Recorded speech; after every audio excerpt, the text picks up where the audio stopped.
Hello and welcome to my channel, In Search of Wonder. My name is Anne and today is my January 2025 TBR.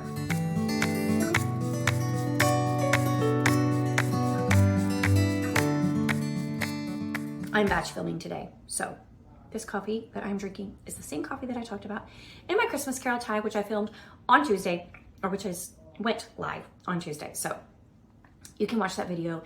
In short, locally roasted beans, a little bit of molasses caramel sauce, a little bit of half and half, a little cardamom rose flavoring, coffee, and a French press. I know, my January TBR, which has undergone so many revisions, it's not even funny. I don't know why. This one was like difficult for me to tackle and like figure everything out. We have arrived at something. Now, when I get to the end of January, will I have actually read all of these books? That is highly doubtful. But I have a great pile of possibilities that I am really excited about getting into, so I am hopeful. I am hopeful that I will get these read. First of all, two very exciting things are happening in January. Number one, my Reading the Classics challenge is getting off to a start, and the first prompt is to read a book from your physical TBR. And secondly, I am co-hosting the Epistolary January reading challenge, which I am so excited about. And the bulk of my books are going to be epistolary in nature for January, so I'm really excited about that. And I have one book that fits both of those prompts. And of course, I did not pull it out, so just a second. And that is Pamela by Samuel Richardson. So Pamela is an epistolary novel. It's one of the first of its kind. And it is also a classic written in the 1700s by Samuel Richardson. And I have had it on my shelf for many years. So it fits all of those. It also, I mean, this book is like knocking a lot of things off of my mental list, and the list in my reading journal is going to accomplish a lot of goals. Another goal that it will accomplish is it is one of my 50 by 50 books. So I will be off to a good start in 2025, knocking off one of those. Because I need to do one every like month and a half or whatever, I guess, in order to get all of them read by the time I turn 50. So that is a pretty busy little book here, getting a lot done for me. Additionally, this book is one of the options for the Jane Austen birthday celebration that Charlene and I are hosting.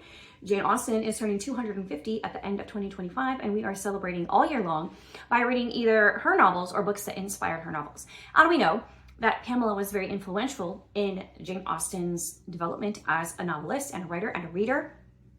It was a book that she read and enjoyed, and when she initially wrote her own stories, she modeled them as epistolary books after Pamela. So we're starting off the year reading Pamela.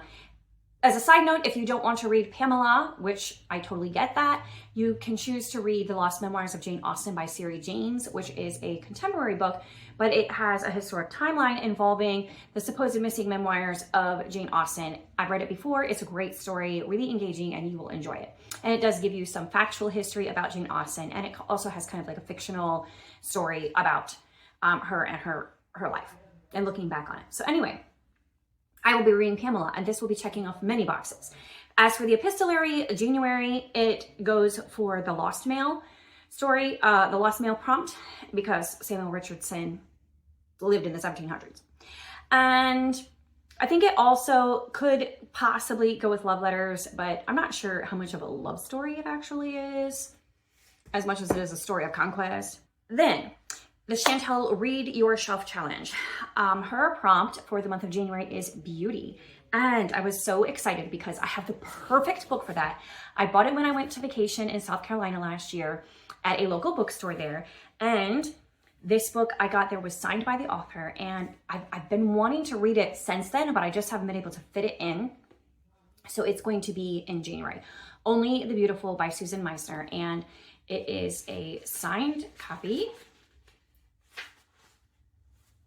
as you can see there. And it has, it's sort of dual timeline, not really. Like there's California in 1938 and Europe in 1947. So not quite a 10-year difference. And it's set just before and just after World War II. And it deals with eugenics basically eugenics, right?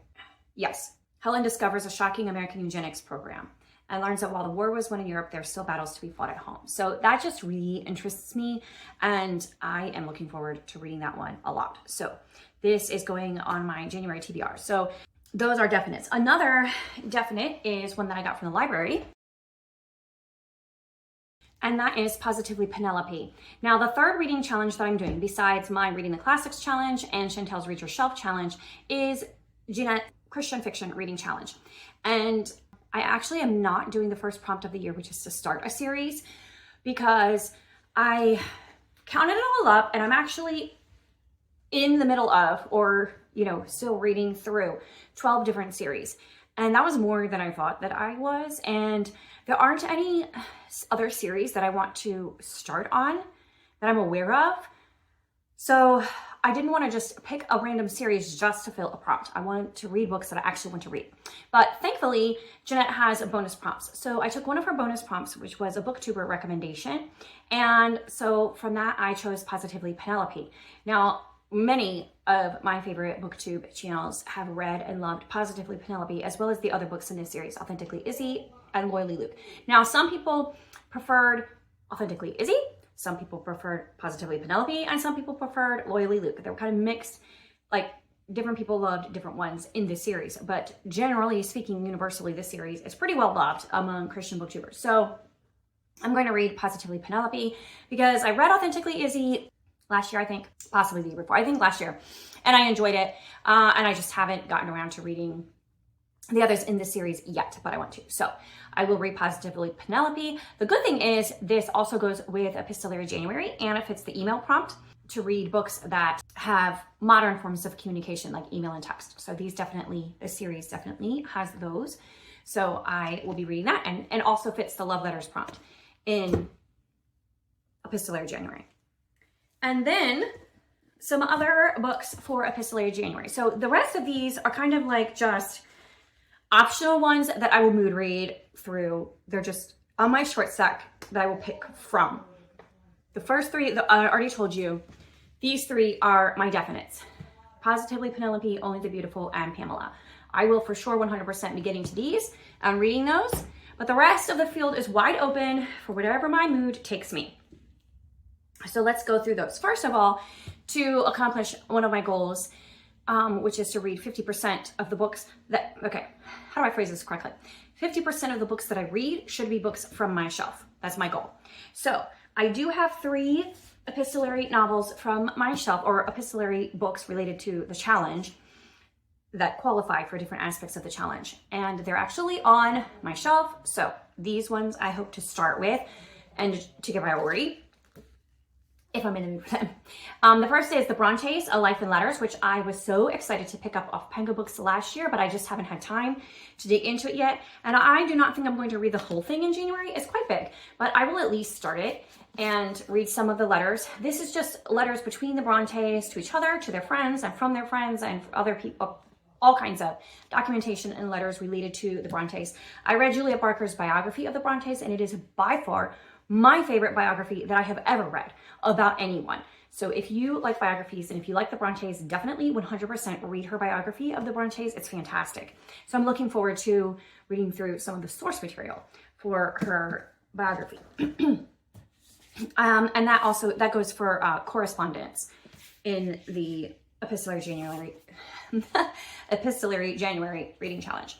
Then I have The Historian by Elizabeth Kostova, which I think is supposed to be like, is it like a backstory or a sequel to Dracula? Anyway, it's related to Dracula. So I think it's supposed to be like a sequel, I guess.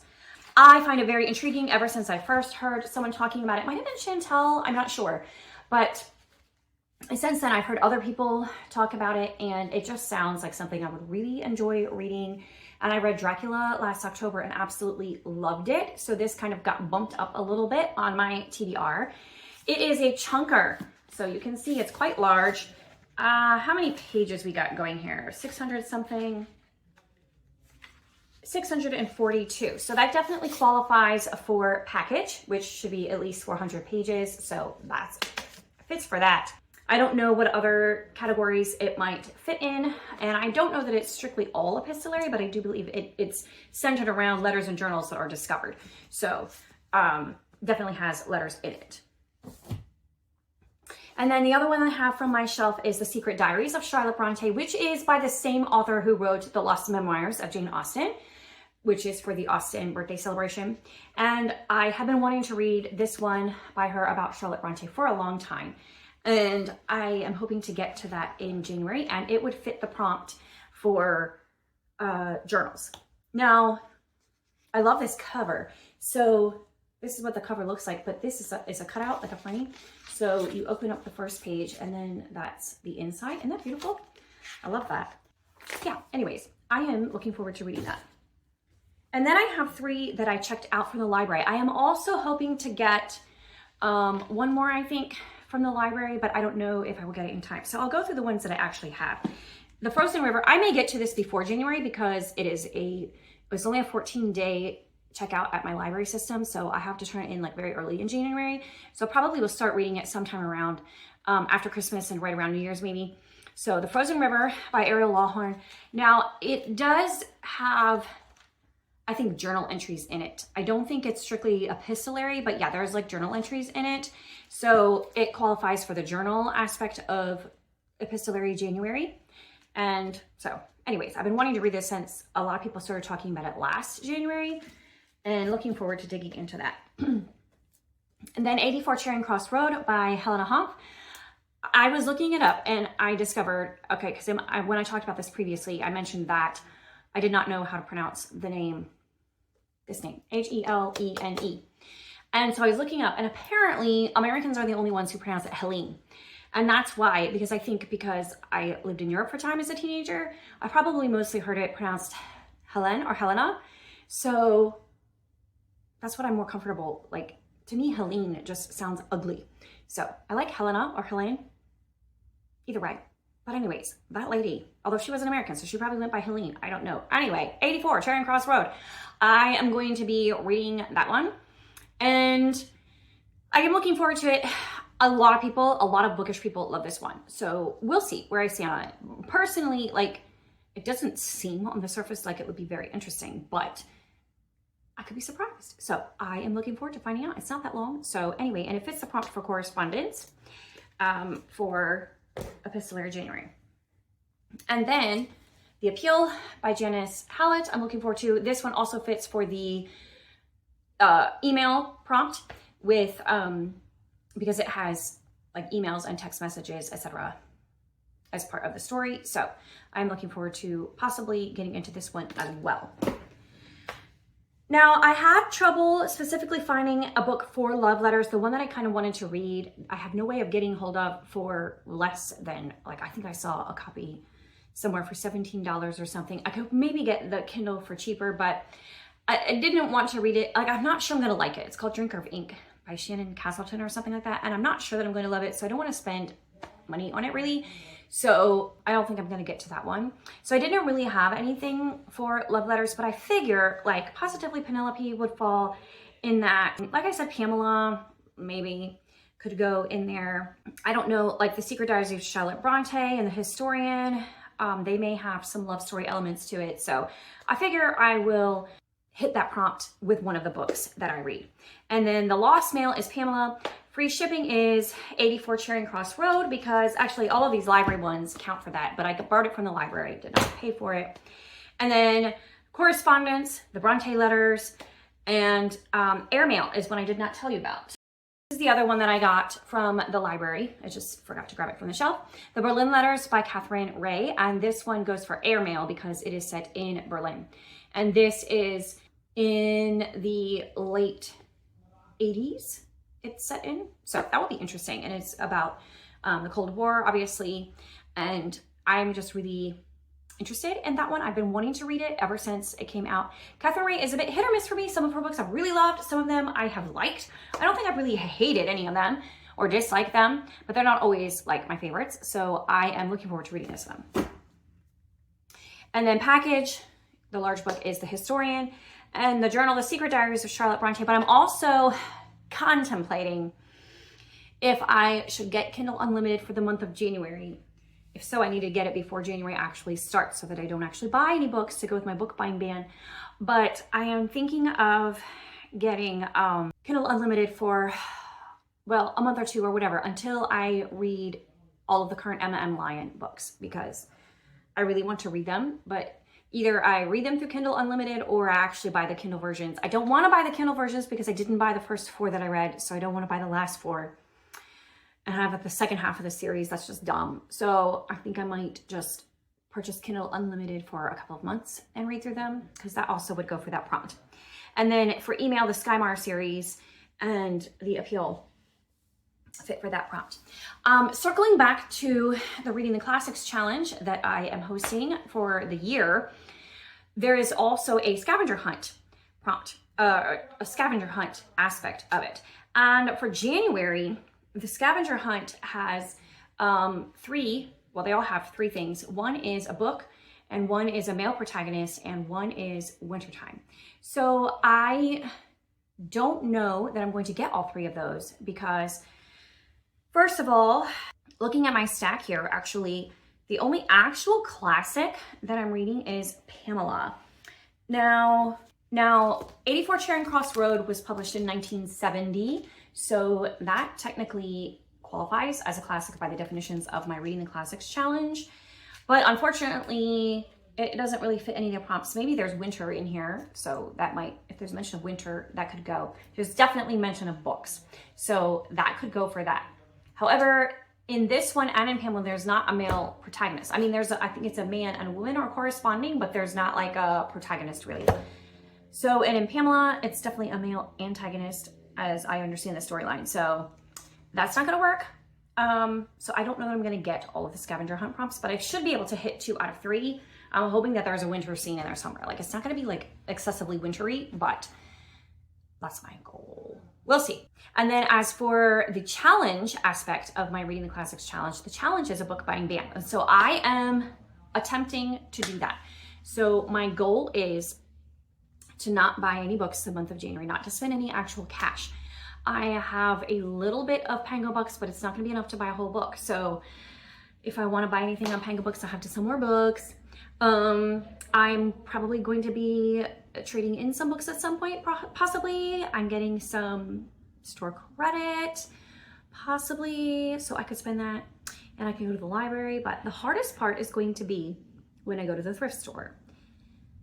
Not buying books at the thrift store, because that's usually where I buy them. So yeah, that's gonna be tricky. But, oh, actually, and now that I think about it, for the Jane Austen's birthday celebration, my goal is to read annotated versions of all of Austen's novels, because I have only read one annotated version of, that was Pride and Prejudice. There was one editor, Shepard is his last name, I forget his first name, David maybe, who has annotated all of Austen's novels, and I want to read his versions. So I need to purchase those ahead of time. So I may need to actually purchase the one for February, which at the moment is escaping me which one it is, but I will need to purchase that one before January. I need to remember to do that. Yes. Okay, so anyway, that is my January TBR. What are you planning on doing in January? Getting off your goals to a good start for the year? What challenges are you participating? I know so many people are participating in Epistolary January, which is so exciting. I also know many of you are joining with me in the Reading the Classics challenge, and I am very excited about that. So please tell me in the comments what books you are reading for that, and also join me over on my Discord server and talk about the books that you're reading throughout the month of January. And it will be so much fun to be discussing them together, and I will see you next time. Bye.